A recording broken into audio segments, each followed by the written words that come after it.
ए बाबा यूपी में काबा दीदी हो चश्मैली दीदी के नाम का ताना हो बड़ाई का ताना फिर से काबा काबा कोइली तो शिकायत का ताना फिर से पार्ट 2 ले अली तो शिकायत का ताना बाबा हो जोगिया बाबा के नाम का ताना अरे बड़ाई का ताना जब बुलडोजर दौड़ैले तो शिकायत का ताना भैया हो अखिलेश भैया के नाम का ताना अरे खेत का ताना खेतवा साढ़ चोरी गईले तो शिकायत का ताना। चुप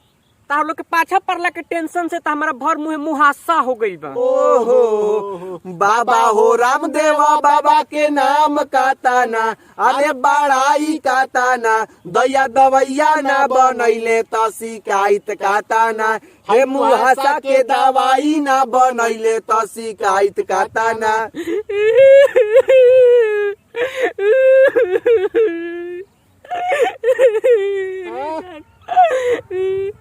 अब हमारे पर्सनली अटैक कर बोलो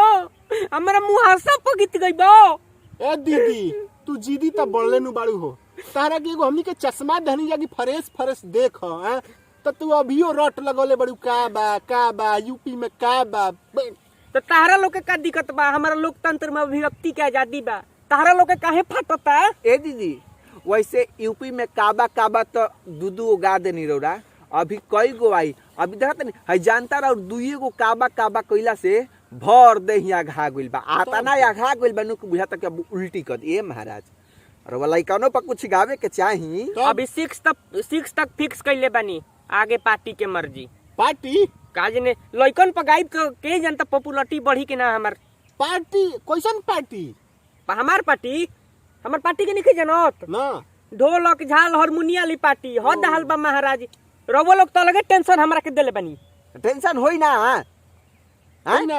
बताई ए मान के रौरा बिहार के हई हाँ। हां आ उत्तर प्रदेश के खेत में जब साढ़ चौहत्तर से तरवा फिकीरा हो जाता पता ना करवा कोना माटी के बनल बनी काहे हम देश खातिर जिया तनी अपना देश खातिर कुर्बान हो जाई। भाई हाँ? भरत शर्मा जी एगो बात कले रहनी हाँ। कि जहाँ बिजली गिरी वजह जरबे करी आ खेत में साढ़ पड़ी तो चरबे करी तब चर जाता तो तनी काहे बड़ा तरू यही से हमारे दिल दुखावत देन जा रहा सबे रोवे के मन कर रहा अपने रोके तरह अपन मन हल्का कइए लेतनी लेकिन हई राउर नौटंकी से नु हई राउर छाव भाव बा एकरा से मय लोग के मन भारी भई रहता का जने रौरा का करी लागत तरी जमुना सरस्वती अब बहावे दूसरा के कहत रहली अपने बहावत तरी देखी